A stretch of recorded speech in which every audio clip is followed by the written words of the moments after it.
Morda ste se serijo Squid Game že srečali na TikToku, Instagramu ali pa YouTubu. Nekatere igre iz serije zagotovo poznate in nič ni narobe, če si jih tudi sami igrate.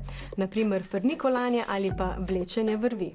Da recimo en stoji in drugi hodi od zadaj, če se premakne, reče njegovo ime in pokaže z njim s prstom in reče bum in mora iti nazaj od začetka. Z vašo igro ni nič narobe, a v seriji so kazni za poražence zelo krute.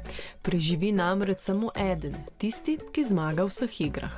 Junaki iz serije, ki so zadolženi in potrebujejo denar, se za velike vsote denarja pomerijo v tradicionalnih korejskih otroških igrah. V tej seriji sem slišala, da če zgubiš, te ubijejo. Je nasilna, pa da je več lahkih iger. Nasilni prizori v seriji lahko slabo vplivajo na mlajše gledalce. Vsebine označene 16+, navadno lahko vsebujejo neprimeren besednjak, vsebujejo nasilje, goloto, erotiko, seveda to so odrasle teme. Mnogi se bojijo predvsem, da boste igre iz serije igrali tudi sami, sošolce, ki bodo premagani pa telesno kaznovali.